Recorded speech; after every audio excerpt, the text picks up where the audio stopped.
नमस्कार साथियों, मैं हूं दिनेश उपाध्याय। स्वागत करता हूं आपका एग्जाम गुरुजी के डिजिटल प्लेटफॉर्म पर।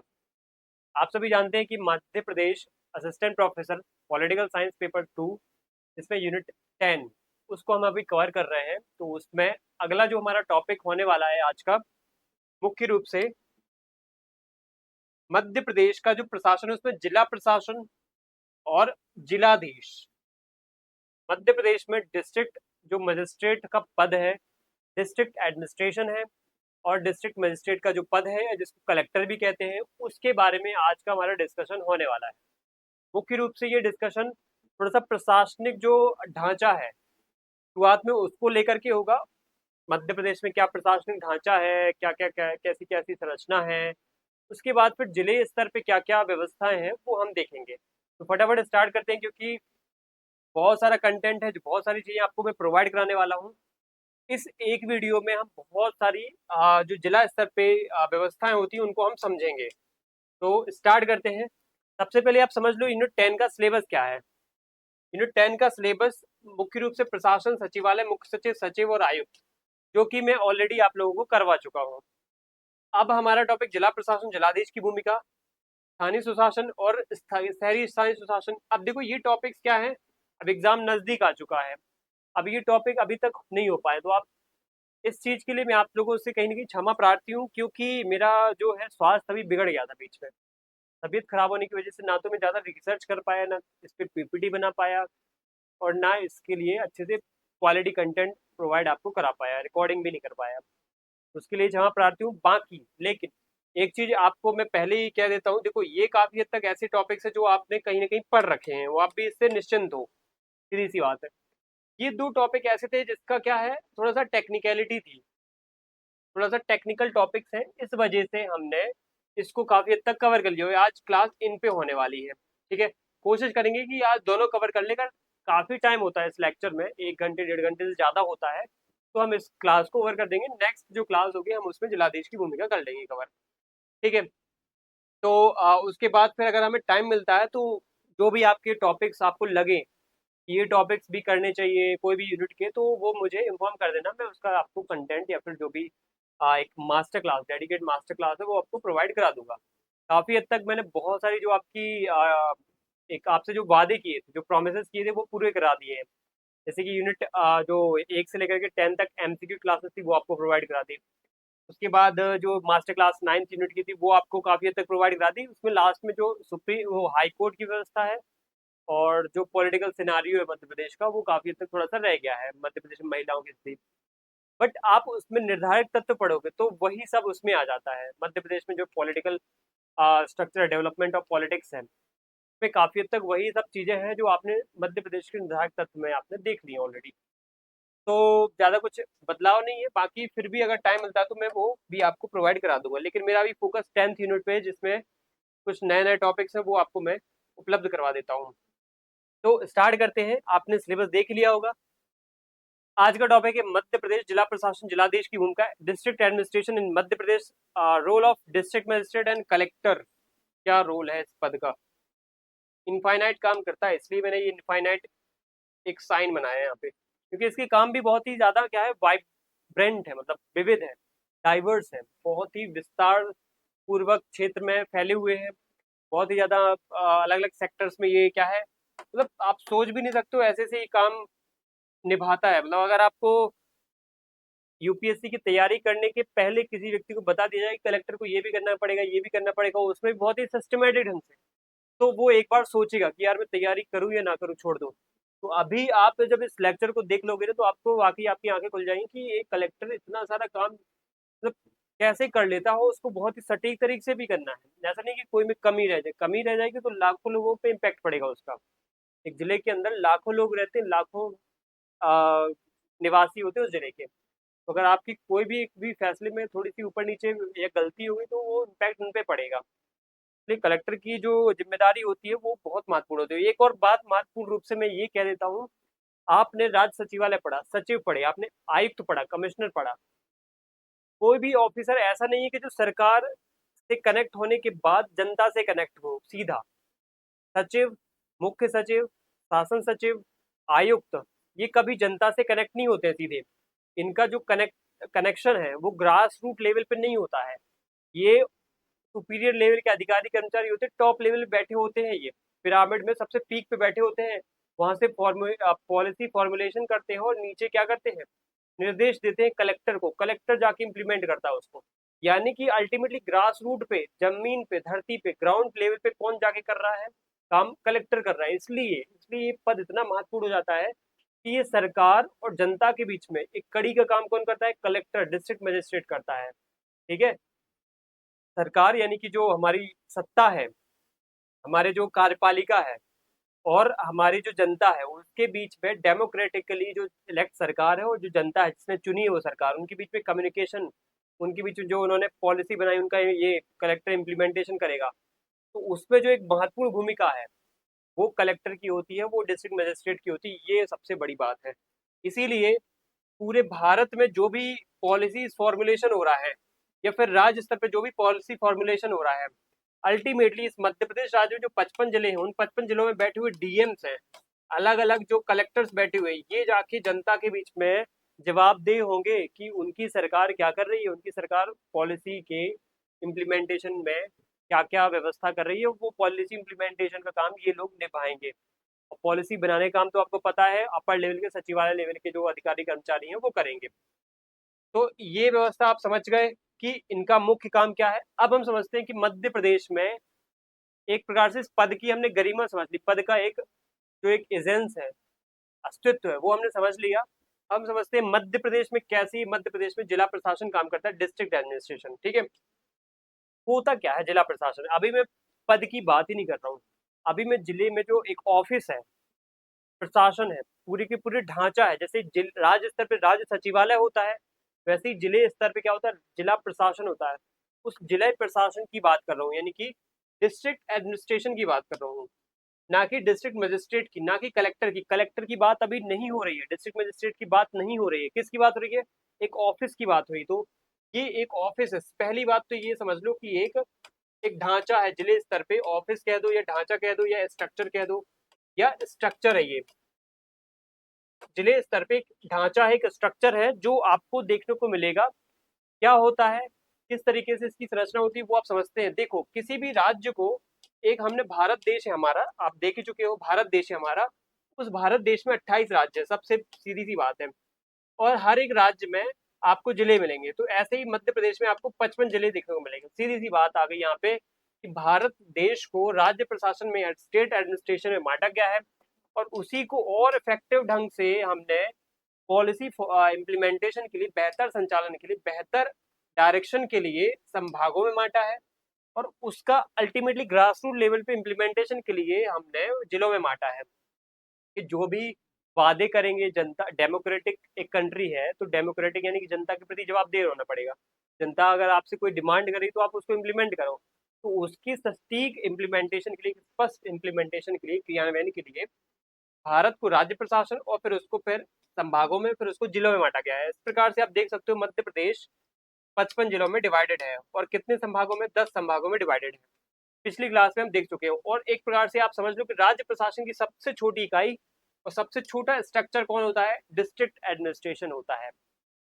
देख चुके हो आप, क्योंकि राज्य प्रशासन जो है ना सबसे ऊपर है, एक राज्य स्तर पे देखा जाए तो राज्य प्रशासन सबसे ऊपर है, उसके नीचे फिर संभाग होता है, उसके नीचे फिर होता है जिला प्रशासन। जिले प्रशासन में आप फिर उसके नीचे आप ये नहीं कह सकते तहसील प्रशासन भी होता है, वो प्रशासन नहीं है, वो एक इकाई के रूप में है, उसका एक पूरा ढांचा नहीं होता है सिस्टमैटिक, जैसे आप जिले प्रशासन को देखोगे। ठीक है, तो ये बात आप क्लियर यहाँ पे कर लो कि जिला प्रशासन राज्य प्रशासन की सबसे छोटी इकाई है। एक स्टैंडर्ड जो एक नाम होता है इसका, क्या कहते हैं, डिस्ट्रिक्ट एडमिनिस्ट्रेशन का, वो होता है कि smallest unit of state administration of this country. ठीक है, इस प्रकार से ये पद होता है या ये ऑफिस होता है, smallest unit of state administration, ये हो गया। अब इसका हेड जो होता है, इस प्रशासनिक ऑफिस का स्ट्रक्चर का जो हेड होता है उसको बोलते हैं जिलाधीश या जिला अधिकारी या फिर collector, district administration, sorry district magistrate या फिर कलेक्टर, ये पद से पुकारा जाता है उसको। अब समझते हैं कि ये जो व्यक्ति है इस पद पे बैठा होता है, ये देखो हेड जो होता है, डिस्ट्रिक्ट मजिस्ट्रेट कलेक्टर होता है, ये जो व्यक्ति होता है ये एक प्रकार से किन किन कामों को करता है, ये राजस्व के कामों को करता है, कानून व्यवस्था के कामों को करता है और विकास के कामों को मुख्य भूमिका में इन 3 कामों पे फोकस होता है। अब ऐसा नहीं है कि इसके अलावा भी नहीं कर सकते, बहुत सारे काम हैं, अभी हम पढ़ने वाले हैं कि जिले प्रशासन और जिले प्रशासन का जो मुखिया है ये कलेक्टर, जिलाधीश, वो बहुत सारे कामों को करता है। तो आगे हम देखते हैं जब काम वाला एक स्लाइड आएगा उसमें हम देखेंगे। और ये सबसे महत्वपूर्ण लाइन है जो मैं बता भी चुका हूँ आप लोगों को कि सरकार और जनता, उसके बीच में जो कनेक्टिविटी है वो कौन कर रहा है। जैसे ये डेमोक्रेटिकली हमने एक सरकार चुनी है, जो भोपाल में बैठी हुई सरकार है, कि अभी सीएम कौन है वर्तमान में, मोहन यादव, ठीक है, और उसमें गवर्नर कौन है, मंगू भाई पटेल। तो ये लोग जो भी जनता के प्रति अपनी इच्छाएं हैं, उनकी जनता के प्रति जो कल्याण की भावनाएं हैं, वो योजनाओं के रूप में इम्प्लीमेंट करना चाहते हैं, तो वो खुद जमीन पे थोड़ी आएंगे। तो प्रशासनिक ढांचा उन्होंने बना रखा है सचिवालय के रूप में, जो उनको नीतियां बनाने के लिए क्या करेगा, सिफारिश करेगा, और उसको इम्प्लीमेंट करने के लिए क्या है, कलेक्टर भूमिका निभाएगा। तो इसलिए यहाँ पे बीच में एक सेतु का काम करता है ये, ठीक है, एक सेतु का काम करता है, एक ब्रिज का काम करता है, ठीक है, vital link between government and public. इस प्रकार की ये जो भाषा है, आप इस पे फोकस करना, भाषा पे बहुत बल देना, टर्मिनोलॉजी पे बल देना, क्योंकि ये ज्यादातर आपसे एग्जाम में पूछ सकते हैं। जैसे कि अब मैं बोलूँ राज्य और जिले के बीच में कड़ी का काम कौन करता है, राज्य और जिले में तो संभाग करता है, ठीक है, राज्य और जिले में कड़ी का काम कौन करता है, संभाग करता है। अगर मैंने पूछ लिया किसी राज्य के विभागों के बीच में और राज्य के प्रशासन के बीच में, राज्य के विभागीय मंत्रालय के बीच में और प्रशासन के बीच में कड़ी का काम कौन करता है, सचिव करता है, ठीक है, और राज्य की सरकार के बीच में और जनता के बीच में कड़ी का काम कौन करता है, सेतु का काम कौन करता है, तो कलेक्टर करता है। ऐसी टर्मिनोलॉजी से आप फैमिलियर हो जाओ, बहुत जरूरी है। अब आता है जिला प्रशासन का अर्थ, मीनिंग ऑफ डिस्ट्रिक्ट एडमिनिस्ट्रेशन। क्या होता है मीनिंग इसका, देखो अभी हम जस्ट थोड़ा सा इंफॉर्मेशन लेके आए हैं कि, लेकिन इसमें एक सिस्टमेटिक ढंग से परिभाषा जो है ना वो हमने अडॉप्ट की है। अगर हम देखें जिला प्रशासन जो है ना, ये एक डिस्ट्रिक्ट जो वर्ड है डिस्ट्रिक्टस से आया है। जिला जिला प्रशासन में या डिस्ट्रिक्ट एडमिनिस्ट्रेशन में जो डिस्ट्रिक्ट वर्ड है ये कहाँ से आया है, डिस्ट्रिक्टस से आया है, और ये एक लैटिन वर्ड है, ठीक है, लैटिन वर्ड है, जिसको हमने बाद में फ्रेंच में डिस्ट्रिक्ट कहा है, ठीक है। फ्रेंच में यही सिस्टम जो है ना एक प्रकार से प्रीफेक्ट प्रणाली के रूप में संचालित होता है, याद रखो प्रीफेक्ट सिस्टम कहते हैं उसको।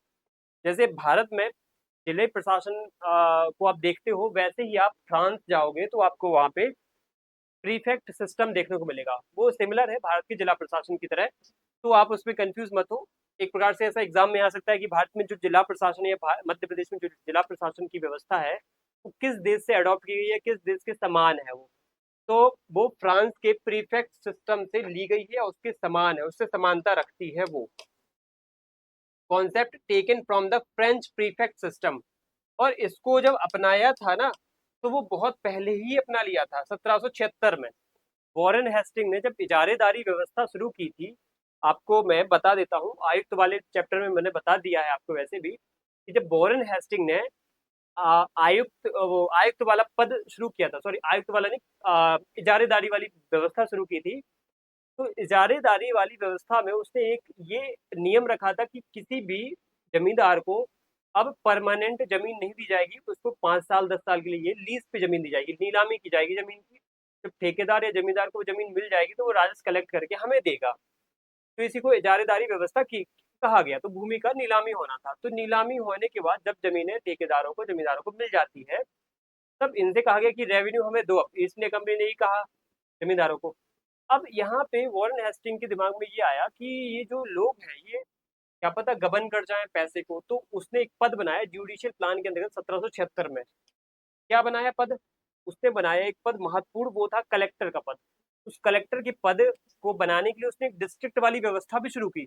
ये जो पद होगा किस यूनिट पे होगा, किस कहाँ पे होगा, किस प्रशासनिक इकाई पे होगा, तो उसने एक पॉलिटिकल एक इकाई बनाई, एक यूनिट बनाई, एडमिनिस्ट्रेटिव यूनिट बनाई, उसको डिस्ट्रिक्ट कहा।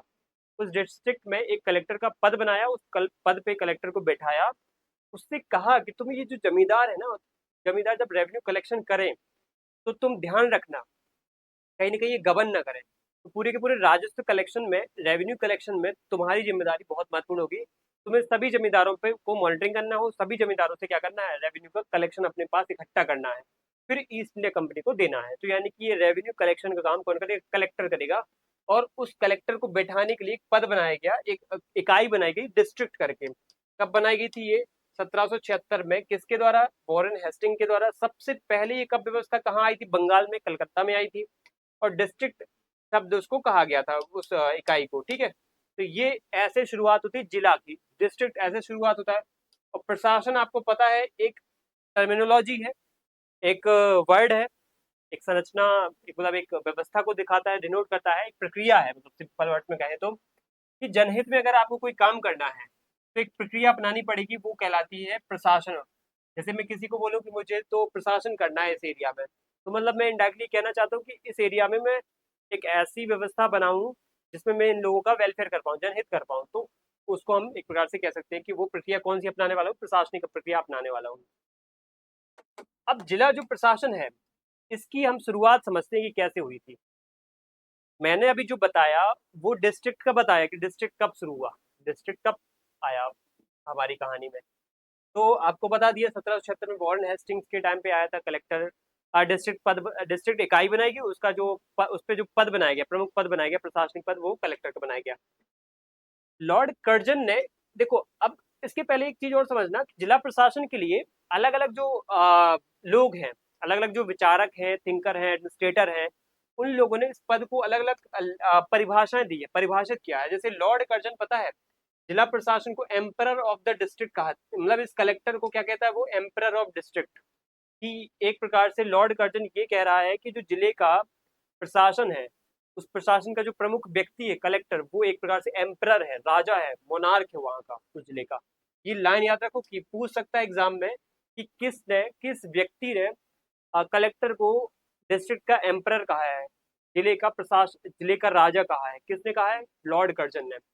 उसके बाद पॉल एच एप्लबी, ये क्या कहते हैं? देखो पॉल एच एप्लबी के बारे में याद रखना। 1950s 60s के टाइम पे इनको नेहरू जी ने बुलाया था भारत में। ये अमेरिका के विद्वान है, विचारक है, राजनीति शास्त्री है।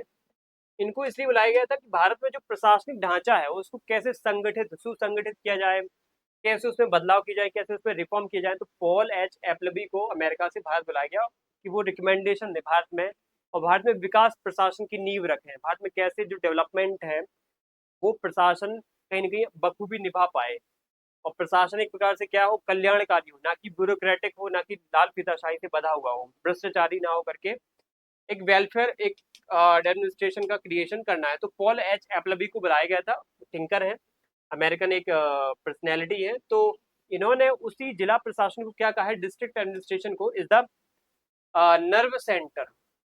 यहाँ पे इसने, देखो लॉर्ड कर्जन ने एम्परर कहा है, मैंने कीवर्ड्स को हाईलाइट कर रखा है। यहाँ पे इसने नर्व सेंटर कहा है, यानी कि तंत्रिका केंद्र है। तंत्रिका कहाँ होती? ब्रेन में होती, ब्रेन में। यानी ब्रेन, दिमाग, जिले स्तर पे जो ब्रेन यूज हो रहा है वो कौन कर रहा है? वो कलेक्टर कर रहा है, या डिस्ट्रिक्ट एडमिनिस्ट्रेशन कर रहा है वहाँ पे। डिस्ट्रिक्ट एडमिनिस्ट्रेशन का जो हेड है कलेक्टर कर रहा है, या फिर डिस्ट्रिक्ट एडमिनिस्ट्रेशन भी कह सकते हैं कि वो नर्व सेंटर है वहाँ पे। वहाँ पे बड़े बड़े जो ब्रेन, अच्छे दिमाग वाले लोग हैं वो बैठे हुए हैं जिला स्तर पे। अगर वहीं पूछा जाए कि राज्य स्तर पे जो ब्रेन है वो राज्य सचिवालय होता है। कैबिनेट स्तर पे, मतलब सेंट्रल स्तर पे, केंद्र स्तर पे तो कैबिनेट सचिवालय होता है, कैबिनेट सचिव होता है ब्रेन। ठीक है, जिले स्तर पे कौन होता है?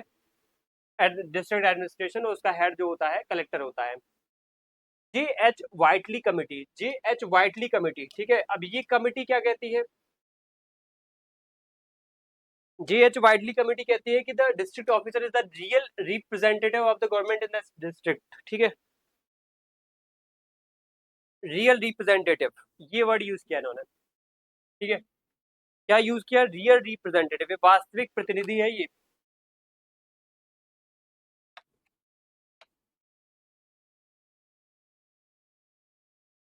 कहता है इस कमेटी ने क्या कहा है, वाइटली कमेटी ने, ध्यान रखना, वाइटली कमेटी क्या करे? डिस्ट्रिक्ट ऑफिसर जो है ये real representative of the government in the district, कि उस जिले के अंदर रियल, वास्तविक जो प्रतिनिधि है सरकार का, वो कौन है? वो district officer, district collector, district administrator है। ठीक, कुछ भी आ जाए, आप डिस्ट्रिक्ट को टिक करना। ठीक है, वाइटली ने किसको, ऐसा पूछ सकते, वाइटली ने किसको, इनमें से किस इकाई को रियल रिप्रेजेंटेटिव कहा है? वाइटली ने किसको रियल रिप्रेजेंटेटिव कहा है इनमें से किस इकाई को? तो district administrator, district administration, district administration officer, collector या डिस्ट्रिक्ट मजिस्ट्रेट, ठीक है, मतलब कहीं ना कहीं उसी की बात हो रही है। और मुख्य रूप से डिस्ट्रिक्ट ऑफिसर आप याद रखना मुख्य रूप से। Oxford concise dictionary, Oxford concise dictionary क्या कहती है? District is a territory marked for administrative purpose. Administrative purpose से जो टेरिटरी मार्क कर रखी है उसको डिस्ट्रिक्ट कहते हैं। यानी जिला एक ऐसा प्रदेश है जो प्रशासनिक उद्देश्य से मार्क किया गया है, चिन्हित किया गया है, ये होता है जिला या डिस्ट्रिक्ट। इसके बाद चैम्बरलिन, चैम्बरलिन क्या कहते हैं? चैम्बरलिन कहते हैं district is a sub division, उपखंड of a state, sub division of a state, ये सब डिवीजन कहते हैं। तो एक प्रकार से आप कर्जन ने क्या कहा? एम्परर कहा है। कर्जन ने कौन सा वर्ड यूज किया? एम्परर यूज किया है। फिर उसके बाद एप्पल बी ने क्या कहा है? एप्पल बी ने नर्व सेंटर कहा है। उसके बाद जे वाइटली कमिटी ने रियल रिप्रेजेंटेटिव कहा है। उसके बाद कौन सी ऑक्सफोर्ड डिक्शनरी ने उसको क्या कहा है? मार्क्ड टेरिटरी कहा है, मार्क्ड टेरिटरी, ठीक है। उसके बाद चैम्बरलिन ने क्या कहा है? उपखंड, सब डिवीजन कहा है, सब डिवीजन ऑफ स्टेट। चेस्नी, चेस्नी यहाँ पे क्या कहते हैं? चेस्नी कहते हैं यहाँ पे district is administrative unit similar to the departments in the France.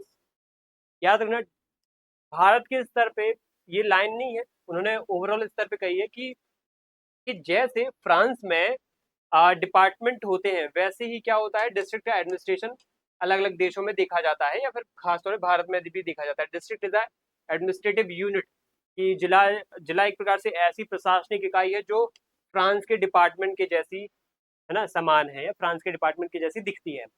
तो ऐसी बातें आप इसमें ध्यान रखना। फिर से मैं रिपीट कर रहा हूँ, लॉर्ड कर्जन ने एम्परर कहा है, पॉल एच एप्लबी ने नर्व सेंटर कहा है, जेज वाइटली ने रियल रिप्रेजेंटेटिव कहा है, ऑक्सफोर्ड कंसाइज डिक्शनरी ने टेरिटरी, मार्क्ड टेरिटरी कहा एक प्रकार से। चैम्बरलिन ने क्या कहा है? चैम्बरलिन ने यहाँ पे सब डिवीजन कहा है। और लास्ट में यहाँ पे इंपॉर्टेंट है नाम चेस्नी का, जिसने किससे तुलना की? डिस्ट्रिक्ट की डिपार्टमेंट ऑफ फ्रांस से की है तुलना, ठीक है। तो ये यहाँ पे हो जाता है। लास्ट यहाँ पे एक और है प्रशासनिक सुधार आयोग। भारत का प्रशासनिक सुधार आयोग बहुत महत्वपूर्ण आयोग होता है ये। अभी तक दो ही प्रशासनिक सुधार आयोग बने भारत में। एक तो 1966 में बना था फर्स्ट ARC, एक दूसरा बना है 2007 के आसपास, ठीक है, 6-7 के आसपास, एग्जैक्टली तो मुझे याद नहीं है, ठीक है। पहले प्रशासनिक सुधार आयोग के आपको पता है मोरारजी देसाई अध्यक्ष थे, दूसरे में वीरप्पा मोइली वगैरह देखे गए थे, ठीक है। तो प्रशासनिक सुधार आयोग यहाँ पे क्या कहता है? ये कहता है कि the collector is the pivot of district administration. Pivot मतलब होता है धुरी, ये वर्ड याद हो, धुरी, या वो बिंदु है जहाँ पे एडमिनिस्ट्रेशन की शुरुआत होती है जिले स्तर पे, वो बीच में होता है कलेक्टर। देखो ये ज्यादातर चीजें कलेक्टर या डिस्ट्रिक्ट एडमिनिस्ट्रेशन के लिए लिखी हैं, तो ज्यादा आप ऐसे कंफ्यूज मत होना कि नहीं यार डिस्ट्रिक्ट एडमिनिस्ट्रेशन लिखा है कलेक्टर के लिए नहीं लिखा है। काफी हद तक चीजें देखो, जिले स्तर पे डिस्ट्रिक्ट का जो एडमिनिस्ट्रेशन है पूरा का पूरा वो कौन संभालता है? कलेक्टर संभालता है। तो अगर वो बात डिस्ट्रिक्ट के एडमिनिस्ट्रेशन के लिए कही गई है तो एक प्रकार से कलेक्टर के लिए कही गई है वो, क्योंकि ब्रेन तो वही है ना, हेड तो वही है वहाँ पे। तो ये कंफ्यूज क्रिएट नहीं करना है हमें। जिला प्रशासन का रूप और काल के अनुसार आप देखो शुरुआत कैसे होती है। अब मैं बात करूँ तो जिला प्रशासन ऐसा नहीं कि आप भी अंग्रेज ही लाए थे या फिर ब्रिटिशर्स ही लाए थे। जिले प्रशासन की शुरुआत जो डिस्ट्रिक्ट एडमिनिस्ट्रेशन की जो ऑफिस है ऐसे, या इसके पद हैं जो वो बहुत पहले से हो गए हैं। शुरुआत मौर्य काल से शुरुआत हो गई इसकी। मनुस्मृति में भी आपको इसका उल्लेख मिल सकता है। मनुस्मृति में भी प्रशासनिक जिला प्रशासन जैसी कुछ बातें मिलती हैं आपको देखने को। यानी उसमें एक प्रकार से हम बोलते हैं भारत का प्राचीन कालीन संविधान है ये, तो उसमें भी एडमिनिस्ट्रेशन को बखूबी संचालित करने के लिए जिले स्तर पे एक संरचनाएं बनाई गई थी। तो शुरुआत मनुस्मृति में हो जाती है, लेकिन सिस्टमेटिक हमें मौर्यकाल में देखने को मिलता है, जहाँ पे आहार जैसी संरचना, आहार आपने पढ़े होंगे, ये आपको देखने को मिलती थी। उसके बाद जब गुप्त काल में आओगे ना तो गुप्त काल में यही संरचना आपको मिलेगी विषय के रूप में। उस टाइम पे विषय कहा जाता था, उसके हेड को विषयपति कहा जाता है। फिर मध्यकाल में क्या हुआ? मुगल काल के बारे में आपको पता है। मुगल काल जब आता है तो मुगल काल में एक यूनिट बनाई जाती है। आपने जैसे देखा होगा कि उनका राज्य है, पूरा साम्राज्य, साम्राज्य को फिर प्रांतों में बांटा गया है, प्रांतों को सरकारों में बांटा गया है, यानी कि जिलों में प्रांत, फिर उसके बाद जिले, तो उन्होंने सरकार में बांटा गया। तो यानी कि मुगल काल में जिले को क्या कहा गया है? मुगल काल में जिले को सरकार कहा गया है। इनका हेड कौन होता है? फौजदार। इनका हेड कौन होता है? फौजदार। इंग्लिश में आप फौजदारी इसको कहेंगे, ठीक है, और सरकारी कहेंगे इसको। उसके बाद फौजदार का अल्टीमेट काम भी वही होता था जो आज के कलेक्टर निभा रहा है, पुलिस, न्याय, राजस्व संग्रहण। देख रहे हो आप, तो हम सिमिलरिटीज देख सकते हो, यूनिट भी काफी हद तक जिले जैसी है ये सरकार।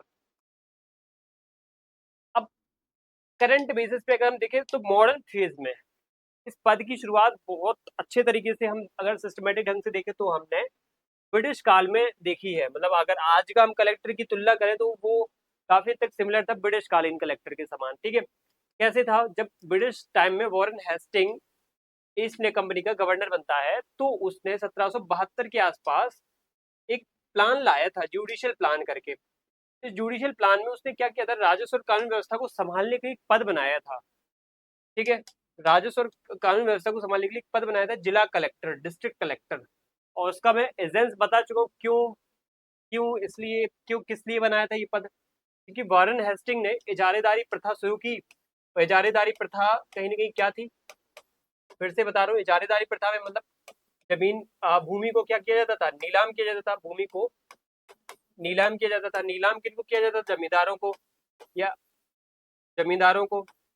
अब जमींदार क्या करेंगे, जमींदार उस भूमि पर काम करने वाले किसान, जमींदार जैसे ये जमीन है, उस जमीन पे काम करने वाले किसान हैं, इन किसानों से क्या करेंगे, लैंड रेवेन्यू कलेक्ट करेंगे, यानी भू राजस्व कलेक्ट करेंगे। और लैंड रेवेन्यू किसको देंगे, उसका कुछ परसेंट आपको पता है, कुछ परसेंट अपने पास रखते हैं और कुछ परसेंट उनको किसको देना पड़ेगा, ब्रिटिशर्स को देना पड़ेगा। ज्यादा अमाउंट उनको, ज्यादा परसेंटेज किसको देना पड़ेगा, अंग्रेजों को देना पड़ेगा। तो एक प्रकार से ये ईस्ट इंडिया कंपनी के पास जाएगा ज्यादातर। तो यहाँ पे इसने कंपनी को लगा कि क्यों ना ये जमींदार है ना गबन कर रहा है यहाँ पे, क्यों ना मैं एक काम करता हूँ, यहाँ पे इसने कंपनी ने इसके ऊपर मॉनिटरिंग के लिए एक पद बनाया, उसको कहा है कलेक्टर। ठीक है, तो इसीलिए ये कलेक्टर का पद बनाया, इसके ऊपर मॉनिटरिंग भी हो जाएगी और पूरा का पूरा जो लैंड रेवेन्यू है उसका कलेक्शन भी ये संभाल लेगा। तो राजस्व और कानून व्यवस्था कि कोई भी अगर आनाकानी करता है लैंड रेवेन्यू देने में किसान, तो उसके ऊपर दंडात्मक कार्रवाई वगैरह। जमींदार अगर भ्रष्टाचार करता है तो उसके ऊपर दंडात्मक कार्रवाई। और जो राजस्व कलेक्शन करना है उस मामले में भी जो पूरे का पूरा कलेक्शन का जिम्मेदारी है, रिस्पॉन्सिबिलिटी है, वो ये कलेक्टर का पद उठा, मतलब कलेक्टर पे बैठे हुए व्यक्ति उठा लेगा। तो इसलिए ये पद का फॉर्मेशन किया गया। कलकत्ता में फिर क्या हुआ, पहली बार एक डिस्ट्रिक्ट जैसा कुछ क्रिएट किया गया कलकत्ता में। कब किया गया, 1776 में प्रयोग के रूप में यहाँ पे देखा गया। और कलकत्ता जो है खुद जिला अपने आप में पहला डिस्ट्रिक्ट बनाया गया। कलकत्ता जो पूरा शहर है उसको पहली बार डिस्ट्रिक्ट के रूप में घोषित किया गया। तो यानी कि भारत का पहला जिला किसको कहा जाएगा, भारत का पहला जिला कलकत्ता को कहा जाएगा। याद रखना, ब्रिटिशर्स के टाइम पे ये 1776 में ये किया गया था। विलियम बेंटिंग क्या करता है, क्या देखता है, उसने देखा कि यार ये जो कलेक्टर है ना ये कभी कभार क्या करता है, ठीक ठाक तरीके से काम नहीं करता। तो देखो क्या किया उसने, इस जिलाधीश के ऊपर मॉनिटरिंग के लिए, कलेक्टर के ऊपर मॉनिटरिंग के लिए एक कमिश्नर वाला पद भी बनाया था। आपको ये पता होना चाहिए, हमने कमिश्नर वाले उसमें टॉपिक में भी देखा था ये कमिश्नर, कि जिलाधीश के ऊपर या कलेक्टर के ऊपर एक पद होगा कमिश्नर का, संभाग स्तर पे एक पद होगा। उसने एक नई यूनिट भी क्रिएट की, revenue and circuit commissioner, revenue and circuit commissioner. ठीक है, या division, revenue and circuit division, sorry, revenue and circuit division पद किसने क्रिएट किया, या एक ऑफिस किसने क्रिएट किया, विलियम बेंटिंग ने। और विलियम बेंटिंग ने उसको, उसका जो पदभार है कमिश्नर नाम के एक व्यक्ति को दिया, मतलब कमिश्नर एक पद बनाया, सॉरी कमिश्नर नाम नहीं, मतलब कमिश्नर एक नाम का पद बनाया जो इस रेवेन्यू और सर्किट डिवीजन को संभालेगा, हेड करेगा उसको। जब विलियम बेंटिंग ने ये देखा कि इस प्रकार से चीजें क्या है एकदम स्मूथली चलने लगेगी, मतलब सिस्टमेटिक ढंग से चलने लगेगी, तो फिर उसने इस कमिश्नर के पद को परमानेंट कर दिया। ठीक है, परमानेंट रहेगा।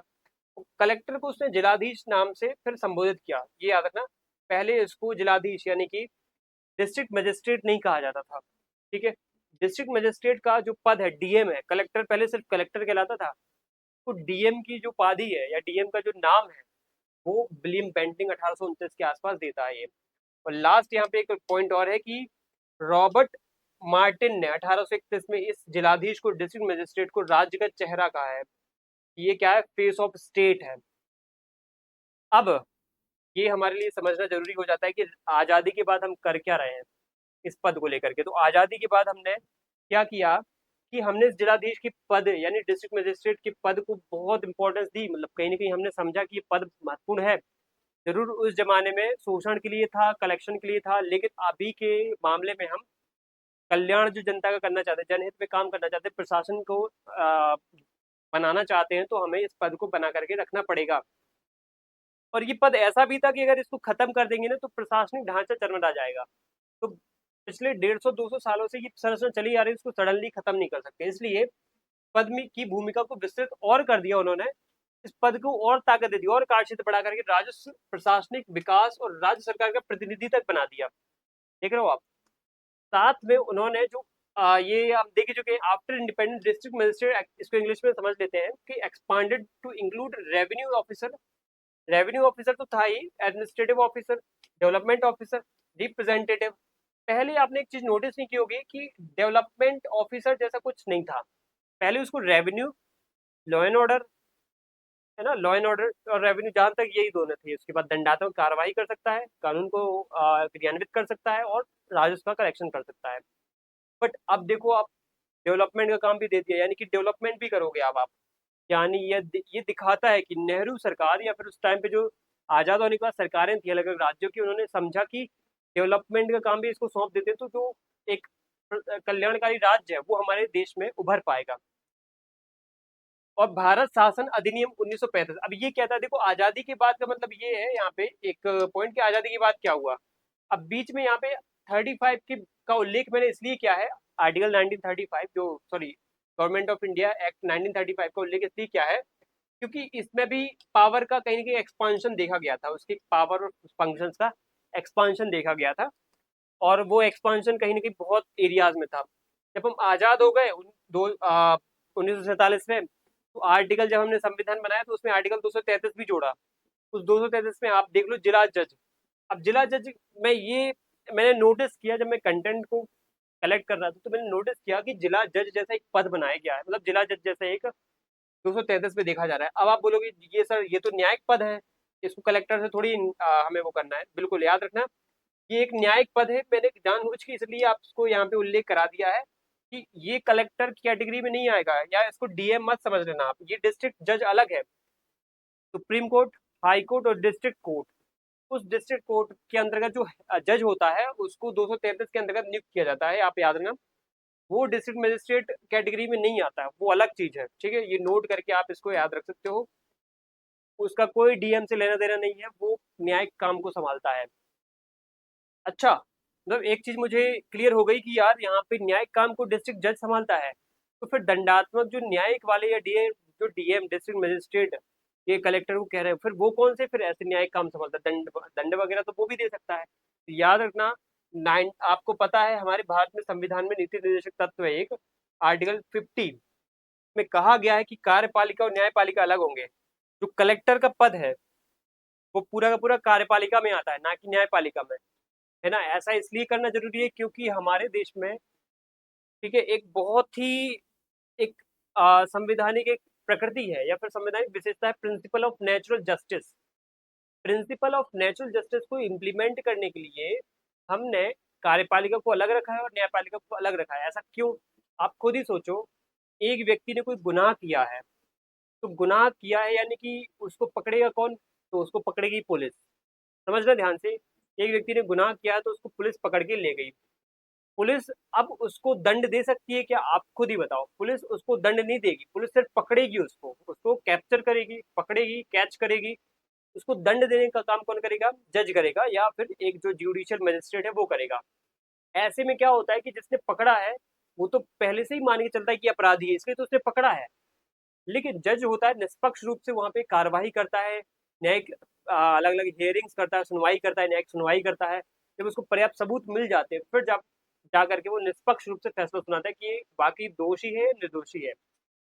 यहाँ पे इसी को बोलते हैं प्रिंसिपल ऑफ नेचुरल जस्टिस, कि जिसने पकड़ा है वो दंड नहीं दे सकता है। तो एक निष्पक्ष थर्ड पार्टी आएगी, वो बताएगी कि ये दंड देना चाहिए इसको कि नहीं देना चाहिए। समझ में आई बात।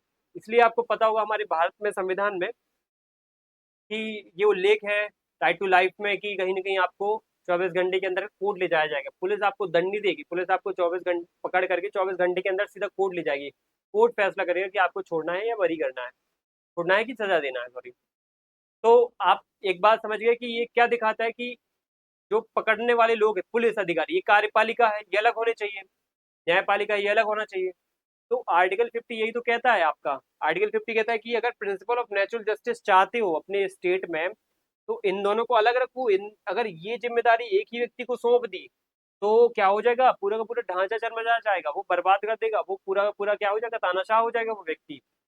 इसलिए डिस्ट्रिक्ट मजिस्ट्रेट या कलेक्टर के पद को लेकर के बहुत डिबेट होता है, बहुत मतलब आलोचना होती है कि उसको ज्यादा पावर नहीं देना चाहिए, दंडात्मक पावर तो बिल्कुल भी नहीं देना चाहिए, क्योंकि कलेक्टर एक कार्यपालिका अधिकारी है। वो सरकार की नीतियों को, सरकार के कई सारे कामों को इम्प्लीमेंट करने के लिए बनाया गया है। वो लॉ एंड ऑर्डर को मेंटेन करने के लिए बनाया गया। वो पुलिस का एक कहीं ना कहीं, जो जिले की पुलिस है उनका कहीं ना कहीं अधिकारी भी है वो।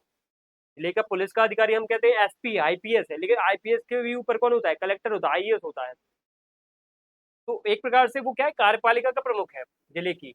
न्यायपालिका का प्रमुख अलग से एक व्यक्ति होना चाहिए, इसीलिए 233 में अलग से एक व्यक्ति को जिम्मेदारी सौंपी गई है जिले की कार्यपालिका की, न्यायपालिका की, जिला जज। और आर्टिकल 50 ऐसा करने को कहता है। तो अंबेडकर साहब जो हमारे फाउंडिंग में फादर थे संविधान के, उन्होंने ऐसा करके दिखा भी दिया। अब एक बात और याद रखना कि इसी के लिए फिर इंदिरा गांधी सरकार आर्टिकल 50 के अंतर्गत 1973 में एक, आपको पता है, सीआरपीसी, क्रिमिनल प्रोसीजर कोड, ठीक है, सीआरपीसी लेकर के आती है। और सीआरपीसी में बकायदा लिखा हुआ है कि जिलाधीश का काम क्या है, रेवेन्यू को लेकर के कार्यपालिका काम, कार्यपालिका जो अलग अलग शक्तियों को लेकर के उसकी क्या है कार्य होंगे। बाकी जो न्यायपालिका के काम होंगे वो अलग से क्या है जज के पास होंगे, डिस्ट्रिक्ट और सेशनल जज के पास अलग से होंगे।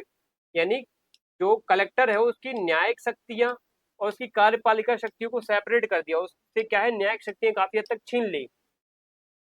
समझ में आई बात, काफी हद तक न्यायपालिका शक्तियां उससे छीन ली गई हैं।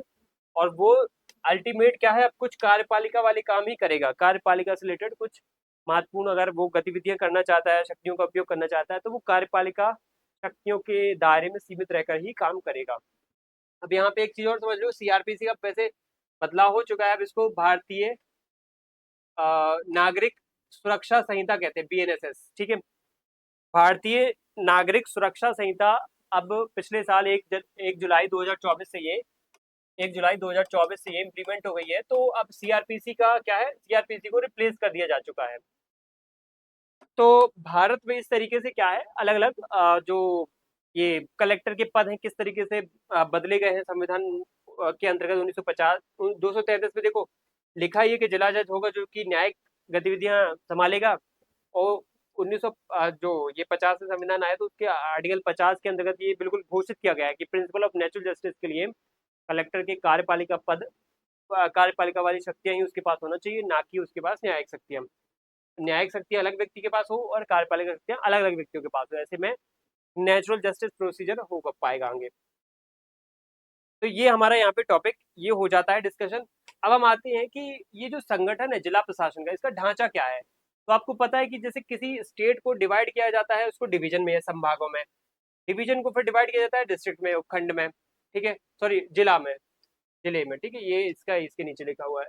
फिर उसके बाद सब डिवीजन यानी इसको बोलते हैं उपखंड, फिर उसको तहसील में, फिर उसको उप तहसील में, सब तहसील हो सकते हैं, फिर उसको गाँव में यानी विलेजेस में। आप ये मध्य प्रदेश का मैप देख सकते हो जिससे 55 क्या है जिले हैं। आपको इसके नीचे कितनी सारी तहसीलें मिलेंगी, लगभग विकास खंड 313 मिलेंगे, 400 प्लस आपको तहसीलें मिल जाएंगी, ठीक है। और 1000 के आसपास आपको तहसीलें मिल जाएंगी और 23,000 के आसपास आपको 23,000 प्लस आपको गांव मिल जाएंगे, गांव मतलब विलेजेस।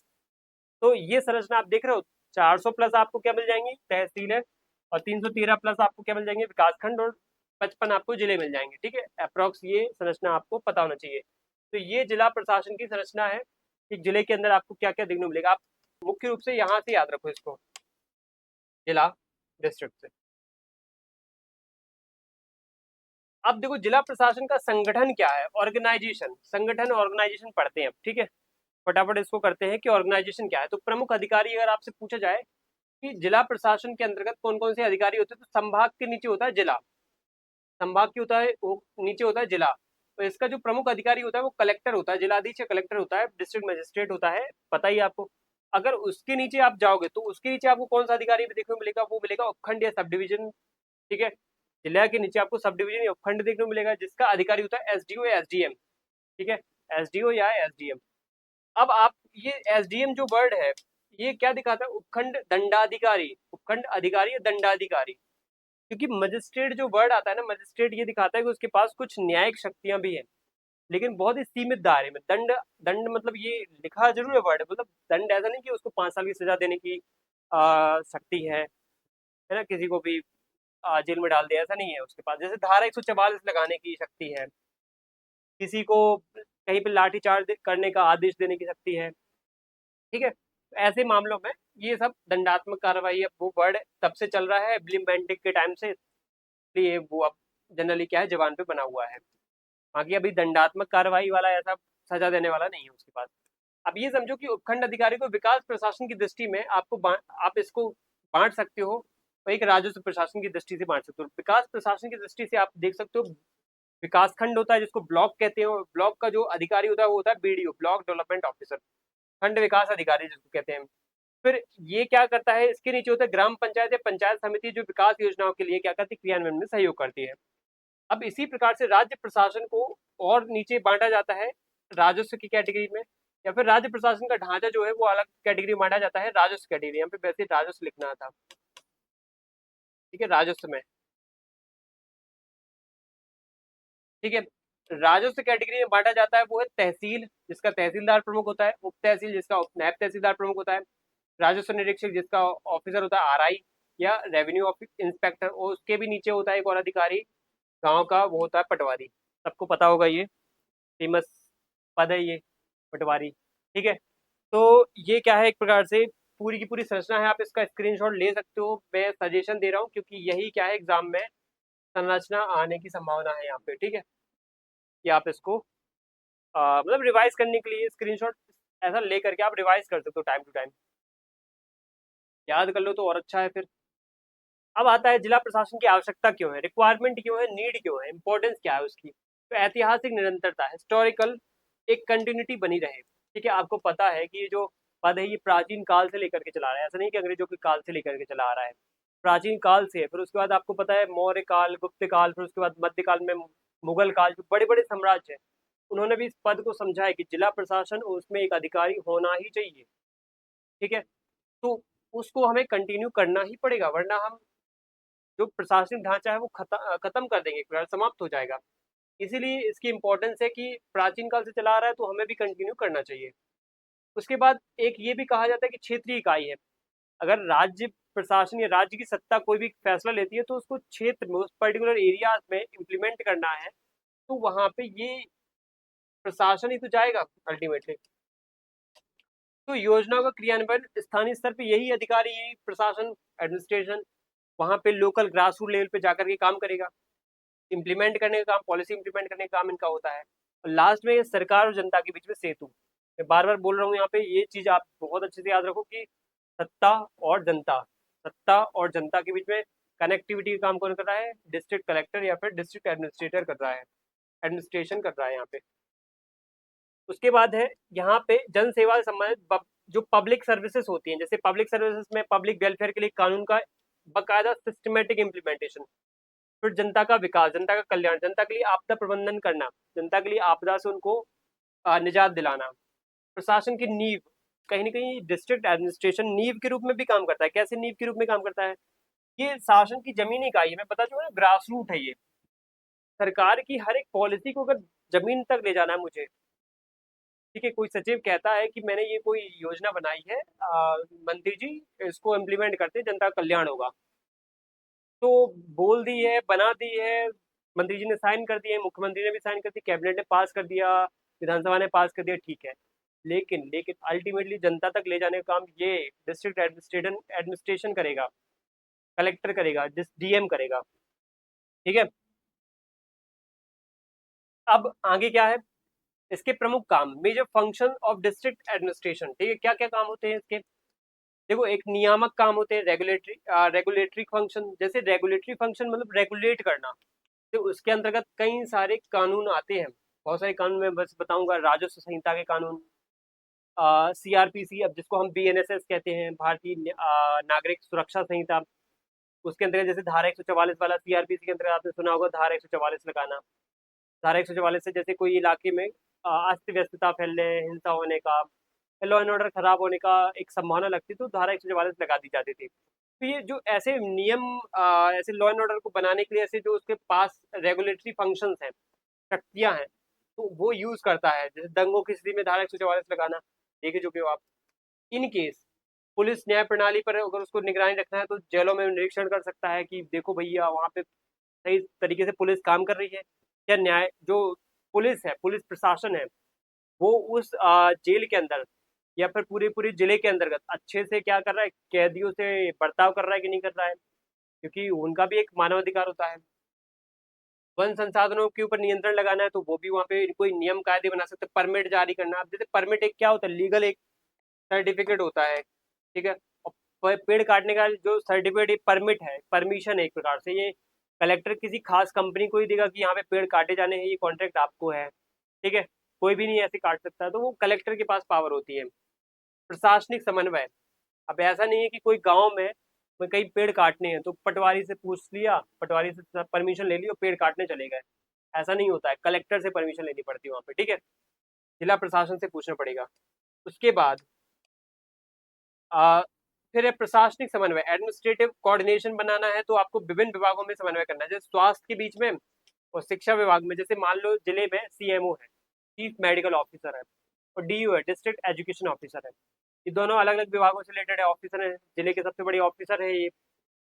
तो इनके बीच में कोऑर्डिनेशन बनाना है तो कलेक्टर ही करेगा। कलेक्टर दोनों को बुलाएगा, इधर आओ मेरे पास, मैं बताऊंगा तुम्हें, तुम दोनों को क्या करना है, अपने काम को कैसे सटीक तरीके से, स्पष्ट तरीके से इम्प्लीमेंटेशन करना है उसका।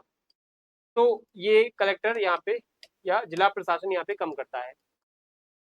विकास के काम भी करता है, जैसे विकास के काम मतलब अलग अलग योजनाएं वगैरह बनाए जाते हैं, उनका क्रियान्वयन करना है, ग्रास रूट लेवल, प्रधानमंत्री आवास योजना, शिक्षा स्वास्थ्य योजना जैसे होती है, कई सारे आंगनबाड़ी पे केंद्रों की स्थापना करना।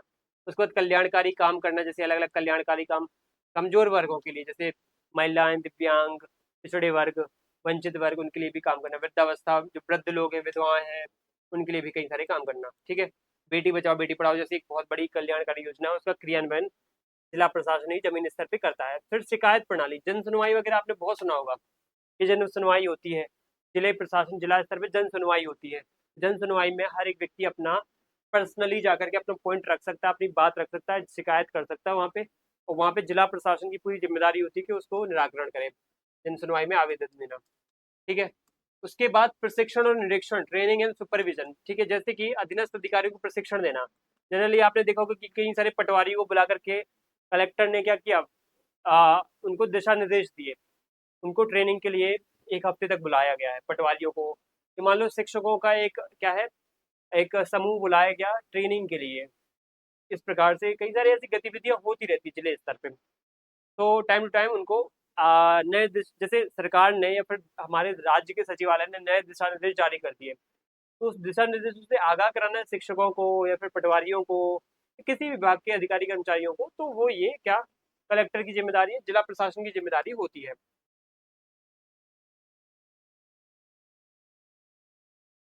जैसे तहसील कार्यालयों का औचक निरीक्षण कर लेता है एसडीएम, हर एक उसके अंतर्गत हर एक जो तहसील होती है, जिला प्रशासन के अंतर्गत हर एक तहसील होती है, उसके अंदर अलग अलग जो तहसीलदार होते हैं, एसडीएम्स होते हैं, नायब तहसीलदार होते हैं, उनकी मीटिंग बुलाना। निर्वाचन कार्य, ये बहुत महत्वपूर्ण काम है और ये संवैधानिक काम है उसका। संवैधानिक भी कह सकते हो, सांविधिक भी कह सकते हो, क्योंकि चुनावों का निष्पक्ष संचालन करता है वो। एक आपने आरपीए सुना होगा, रिप्रेजेंटेशन ऑफ पीपल्स एक्ट 1951, इसके अंतर्गत जिले में जो रिटर्निंग ऑफिसर होता है, जिले का जो मुख्य चुनाव अधिकारी होता है, जिले का मुख्य निर्वाचन अधिकारी होता है, वो कौन होता है, कलेक्टर होता है उस जिले का।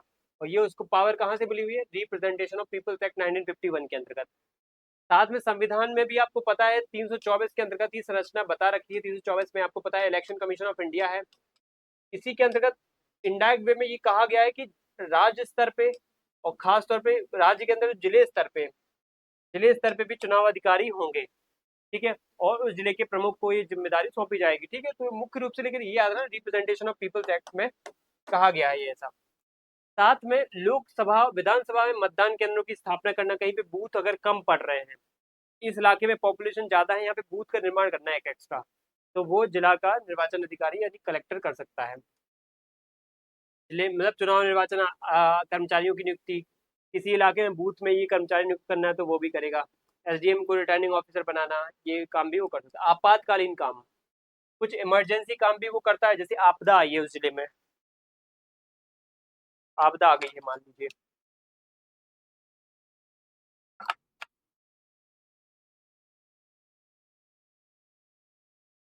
तो आपदा की स्थिति में क्या करता है, राहत कार्य, एसडीआरएफ की टीम को बुलाना, state disaster relief forces NDRF की टीमों के बीच में कोऑर्डिनेशन करना, पुलिस प्रशासन के बीच में कोऑर्डिनेशन करना, तो ये कलेक्टर बहुत ही बखूबी से निभाता है। जैसे आपने न्यूज में ये कॉमन सी चीज सुनी होगी कि कहीं भी भगदड़ मच गई, कहीं भी बच्चा बोरवेल में गिर गया, तो उस पे क्या है, एसडीआरएफ की टीम बुलाई जाती है, उसमें पुलिस प्रशासन भी होता है, उसमें कलेक्टर तक पहुंच जाते हैं, वो फिर वो पूरा जायजा करते हैं कि जान, हर एक व्यक्ति की जान की कीमत होती है, और उसमें पूरा प्रशासन कहीं ना कहीं जोर लगा करके वो सपोर्ट करता है, तो राहत देने का काम करता है, राहत कार्य की जिम्मेदारी अल्टीमेटली कलेक्टर के पास होती है। कलेक्टर जाकर के वहाँ पे पूरा समझता है कि वाकई यहाँ पे काम अच्छे से हो रहा है कि नहीं हो रहा है। बाढ़ जैसे कहीं पे आई तो राहत शिविर वगैरह लगाना, उसकी स्थापना करवाने का काम। महामारी नियंत्रण में भी आपको पता है, कोविड-19 जैसे फैला हुआ था, तो कोविड-19 के टाइम पे क्या हो रहा था, कलेक्टर ही तो पूरा पूरा जिले का जो कहाँ पे क्वारंटाइन सेंटर बनाए जाने हैं, कहाँ पे आइसोलेशन कड़क रहेगा, कहाँ पे आइसोलेशन सेंटर थोड़ा सा या फिर क्वारंटाइन एरिया जो है, आइसोलेशन या फिर क्वारंटाइन का जो एक मापदंड है वो थोड़ा सा स्ट्रिक्ट रहेंगे, कड़क रहेंगे, या कहीं पे सॉफ्ट रहेंगे, या फिर लचीले रहेंगे, कहाँ पे ज़्यादा छूट रहेगी, कहाँ पे कम छूट रहेगी। तो ये सब निर्धारण करने का काम कलेक्टर का ही तो था, क्योंकि वही लोकल लेवल पे जानता है कि कहाँ पे केसेस ज़्यादा होंगे, कोविड-19 पेशेंट्स के कहाँ पे कम होंगे, कहाँ पे ज़्यादा होंगे, ठीक है? तो ये चीज़ें हैं। अब है राजस्व काम। देखो ये सबसे बड़ा काम है जो कलेक्टर बहुत प्राचीन काल से करते आ रहा है, ठीक है? सबसे पुराने समय से कलेक्टर काम करते आ रहे हैं, भूमि का रिकॉर्ड रखना, ये तो उसके पास होता ही होता है। जैसे भू अभिलेख है, लैंड रिकॉर्ड्स हैं, उनका पूरा का पूरा संधान करना, नामांतरण करना, ठीक है?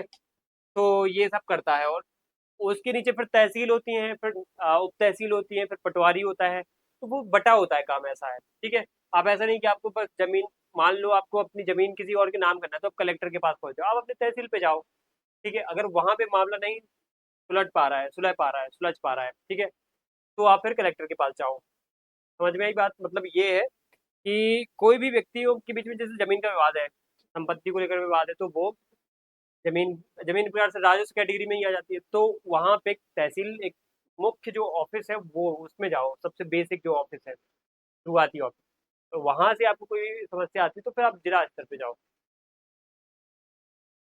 फिर विभिन्न करों का संग्रहण, सिंचाई कर, भूमि कर, ये सब में होता ही इसके पास पावर। खाद्य एवं नागरिक आपूर्ति, फूड सिविल सप्लाईज, इसमें है राशन का वितरण, ठीक है? जैसे पीडीएस के अंतर्गत राशन आता है, तो राशन जो है ना हर एक जिले को प्रोवाइड किया जाता है। उसमें मुख्य रूप से पीडीएस दुकानों का, कहाँ पे पीडीएस दुकानें होना चाहिए, कहाँ पे पीडीएस दुकानें कितनी होनी चाहिए, किस गांव में होने चाहिए, किस गांव में नहीं होना चाहिए, किस गांव में इतनी पॉपुलेशन है कि वहाँ पीडीएस दुकान बनाना जरूरी है, तो ये चीज का निर्धारण जो है ना, ये कलेक्टर के अंतर्गत ही होता है। कालाबाजारी को रोकना, स्टॉक निरीक्षण द्वारा जमाखोरी पर कार्रवाई करना, ठीक है? और कोई भी राजकोषीय काम अगर उस जिले के अंतर्गत हो रहे हैं, तो उसका प्रमुख जो अधिकारी होगा, का जो प्रमुख हेड होगा, राजकोष का जैसे प्रबंधन करना है, तो प्रबंधन करने का जो प्रमुख अधिकारी हेड है वो राज्य का प्रशासन होगा, सॉरी जिला का प्रशासन होगा, और उसका जो बड़ा अधिकारी है वो है कलेक्टर। सरकारी व्यय की अनुमति देना, ये सब भी क्या है, उसके काम हो जाएंगे। और लेखा परीक्षण और बजट के उपयोग की निगरानी रखना, ये भी उसका काम हो जाएगा। अब आता है पर्यावरण संरक्षण। अब ये कुछ ऐसे अन्य काम के रूप में आप याद रख सकते हो, तो पर्यावरण संरक्षण में जैसे जलवायु भूमि संरक्षण में वृक्षारोपण अभियान चलाना, सांख्यिकी मूल्यांकन, डेटा का कलेक्शन रखना अपने पास पूरी की पूरी, जैसे गरीबी रेखा में कितने लोग हैं तो कितने लोगों को वेलफेयर स्कीम का ये लाभ देना चाहिए, कितने लोगों को नहीं देना चाहिए, ये सब उसके पास पूरा डाटा रहता है। न्यायिक काम में जैसे राजस्व मामले में न्यायिक अधिकारों का प्रयोग करता है वो, राजस्व मामलों में याद रखना, राजस्व के मामले में उसके पास क्या है, कुछ सिविल राइट्स होते हैं, सिविल पावर्स होती हैं, सिविल कोर्ट की पावर्स होती हैं, ठीक है? रेवेन्यू अफेयर्स में, रेवेन्यू मैटर्स में क्या पावर होती है, न्यायिक अधिकार होते हैं उसके पास, जैसे सीमांकन, नामांतरण, विवाद वगैरह में जजमेंट दे सकता है। जन जागरूकता कार्यक्रम, सरकारी योजनाओं की जानकारी देना है जनता को ग्रास रूट लेवल पे, तो यही करेगा। स्वच्छ जैसे भारत मिशन है तो इसका प्रचार प्रसार करना, ये करेगा। कुछ बुराइयां भी हैं, कुछ कमियां देख लेते हैं। देखो ये कमी सबसे अच्छे से समझ में आ रही होगी आप लोगों को, कि प्रशासन जब इस तरीके की हरकतें करता है ना, तो उससे भरोसा उड़ जाता है। बाकी अगर वो बहुत ही बेदाग तरीके से, बहुत ही ईमानदारी से काम करता है, तो वो भगवान के समान है। मतलब मेरा पर्सनली मानना है, अगर प्रशासन की जो जिम्मेदारियां हैं वो बहुत ही ऑनेस्ट तरीके से ईमानदारी के साथ निभाए ना, तो वो वास्तविक रूप से इस धरती पे ईश्वर के समान है, कि वो अल्टीमेटली वही तो कल्याण कर रहे हैं इस पूरी जनता का, इस पूरे सार्वजनिक समूह का, उस गांव में, उस जिले में, उस क्षेत्र में, तहसील में रहने वाली जनता का। अगर इनमें ये वाली प्रवृत्तियां पैदा हो गई, रेड टेपिज्म दिख रहा है और ये वाली प्रवृत्तियां, तो फिर वो क्या है, एक प्रकार से क्या हो जाएगा, दुष्कर हो जाएगा वहां पे, या फिर वहां पे एक नरक बन जाएगा। वो प्रशासन, उस क्षेत्र का प्रशासन एक नरक के समान होगा। कार्यभार की अधिकता, एक ये आलोचना अब मैं यहाँ पे बोल रहा हूँ, कार्यभार इनके ऊपर बहुत हो जाता है। अब मैं आपको बता चुका हूँ कितने सारे काम थे ये, कि आप देख सकते हो बहुत सारे काम है, बहुत सारे पीछे भी काम है, अब मैं स्लाइड नहीं करूंगा पीछे। तो आप देख सकते हो इतने सारे काम होने की वजह से काम तो बहुत ओवर बर्डन विद रिस्पॉन्सिबिलिटी, इतने सारे काम से ओवर बर्डन हो जाते हैं। प्रोसीजर ओरिएंटेड सिस्टम है, इतनी ज्यादा प्रोसीजर डाल देते हैं कि नहीं ये काम होगा तो ये प्रोसीजर से ऐसे से होगा। अगर किसी को मान लो अपनी जमीन का विवाद है, वो सीधा कलेक्टर के पास ले जाना, नहीं ऐसा नहीं होगा। पहले आप उसका विवाद को, अगर मान लो राजस्व कलेक्शन का विवाद है, तो पहले पटवारी के पास, फिर वो राजस्व निरीक्षक के पास, फिर नायब तहसीलदार के पास, फिर तहसीलदार के पास, फिर जाके कलेक्टर के पास जाएगा। तो प्रोसीजर इतने कॉम्प्लिकेटेड होते हैं, और हर एक, आपको पता है हर एक स्तर पे क्या होगा, घूसखोरी होगी, रिश्वतखोरी होगी, जिस वजह से इंसान बहुत पीड़ित होता है। वो न्याय की जो उम्मीद होती है ना, वो खत्म हो जाती है, क्योंकि वो न्याय इसलिए चाहता है क्योंकि उसके पास ऑलरेडी इतनी बुरी स्थिति है। अब वो इन लोगों को रिश्वत खिलाए कि वो न्याय प्राप्त करे, इससे अच्छा वो न्याय प्राप्त ही ना करे, कॉम्प्रोमाइज करके बैठा रहे अपना, तो वो ज्यादा बेटर है उसके लिए। क्योंकि ये प्रक्रियाएं और रिश्वतखोरी उसका जो है ना मनोबल तोड़ देती है उस व्यक्ति का। के बाद यहाँ पे निर्णय प्रक्रिया में विलंब, delay in decision making, decision making में बहुत सोच समझ के यहाँ पे फैसले लिए जाते हैं। ये आप पता करना, जिलों में क्या होता है ज्यादातर, कलेक्टर्स, ये भी ऊपर के अधिकारी कर्मचारी बहुत हर एक पैमाने को, हर एक आयाम को देख करके फिर फैसला लेते हैं, कि यहाँ पे जो भी स्टेक होल्डर है, हर एक पक्ष को देखा जाता है। कोई भी फैसला लेने के पहले ये देख लेते हैं कि कोई भी पक्ष यहाँ पे उससे दुष्प्रभावित तो नहीं हो रहा है, उस पर गलत इम्पैक्ट तो नहीं पड़ेगा। तो इसमें क्या होता है, हर एक पक्ष को जब देखते हैं ना, तो फिर डिले होता है। तो कई स्तरों पर अनुमोदन की आवश्यकता भी होती है, कई लोगों से साइन वाइन करवाने पड़ते हैं, तो ये भी टाइम लेता है। भ्रष्टाचार की आशंका, पॉसिबिलिटी ऑफ करप्शन, ये तो आप देख ही सकते हो यहाँ पे, ठीक है। पारदर्शिता बहुत कमी होती है, और टेबल के नीचे से ये कार्रवाइयाँ ऐसी होती हैं, तो बहुत ज्यादा हानिकारक हो जाता है उस जिले के लिए, जिले के लोगों के लिए खासतौर पे। और मल्टीप्लिसिटी ऑफ ड्यूटीज, दायित्वों की विविधता, इतने ज्यादा दायित्व की विविधता है, आप देख सकते हो कि इसको कई सारे विभागों को, कामों को इसको क्या करना है, निगरानी रखना है। शिक्षा विभाग, स्वास्थ्य विभाग, परिवहन विभाग, उस जिले में जो अलग अलग जो विभाग है, उनका पूरा का पूरा ढांचा जो है यूनिफाइड तरीके से अपने अंतर्गत देखना, उसको समझना, दक्षता से काम कर रहे हैं कि नहीं कर रहे हैं, या दक्षता में कमी तो नहीं आ रही है, ये देखेगा। अब जैसे एक कलेक्टर को कब पता चलेगा कि ये शिक्षा विभाग ढंग से काम नहीं कर रहा है, जब वो पिछली रिपोर्ट देखेगा कि शिक्षा विभाग ने पिछले साल इतने रिजल्ट अच्छे दिए थे, इस साल रिजल्ट बिगड़ गए इस जिले में, पिछले साल इतने बच्चे पास हुए थे, इस साल बच्चे कम पास हुए हैं। तो उसको पूरा पुराना डाटा भी देखना पड़ेगा, नया डाटा भी देखना पड़ेगा, और एवरेज क्या रहा है, ग्राफ क्या कहता है। आप देख रहे हो, ऐसा हर एक विभाग का आप देखो, फिर बहुत ज्यादा ओवरबर्डन तो है ये पद। राजनीतिक दखल, पॉलिटिकल इंटरफेरेंस बहुत होता है यहाँ पे, आपको पता है पॉलिटिकल इंटरफेरेंस के बिना कोई होता ही नहीं है हमारे देश में। और बाकी लास्ट एक पॉइंट है, अधिकारियों को बार बार स्थानांतरण, फ्रिक्वेंट ट्रांसफर ऑफ ऑफिसर्स। जब भी कोई भी जिले का कलेक्टर या फिर प्रशासनिक अधिकारी उस प्रशासन को, जिले के पूरी की पूरी ढांचे को समझ पाता है, वहाँ की समस्याएं समझ पाता है। सबसे पहले क्या होता है, उस जिले में कोई काम करने जाएगा कलेक्टर, आप भी कलेक्टर बनोगे तो उस जिले की समस्याएं समझोगे, समस्याएं समझ ली, अब उसका क्या करोगे आप, सॉल्यूशन सोचोगे, सॉल्यूशन सोचने के बाद आप फिर उसको इम्प्लीमेंट करोगे, ठीक है। जब तक वो समस्या समझता है, सॉल्यूशन सोचता है, फिर जब इम्प्लीमेंट करने की बारी आती है, तो फिर तब तक ट्रांसफर हो जाता है। तो यानी कि जनता का कल्याण जो है ना, धरा का धरा रह जाता है। तो ये ट्रांसफर करने की जो एक प्रवृत्ति है ना, वो बहुत दुष्कर होती है। और यहाँ पे समझना ये पड़ेगा कि ट्रांसफर पॉलिटिकल मोटिवेटेड ज्यादा होते हैं, ना कि वेलफेयर मोटिवेटेड, ठीक है। पॉलिटिकल जब सरकारें चेंज होती है, तो ट्रांसफर तो धड़ाधड़ होते हैं, ठीक है। तो ये एक बहुत बड़ा एक अस्थिरता और जो निगरानी में बाधा है ना, वो बहुत बड़ी पैदा करता है यहाँ पे। तो यहाँ पे हमारा ये टॉपिक जो है ना खत्म हो जाता है। तो इसी के साथ हमने आ, बहुत एक्यूरेसी के साथ 1 घंटे में क्लास खत्म कर दी है, मतलब 59 मिनट और 30 सेकंड हुए हैं, ठीक है। तो अगर आपको कोई भी फ्यूचर में कोई ऐसी क्लास चाहिए हो जिस जो टॉपिक आपको लगता है काफ़ी कॉम्प्लिकेटेड है और उसका कंटेंट इंटरनेट पे अवेलेबल नहीं है, तो मुझे इन्फॉर्म कीजिएगा। बाकी आपको ये क्लास कैसी लगी कमेंट्स में ज़रूर बताइएगा। थैंक यू सभी को, जय हिंद।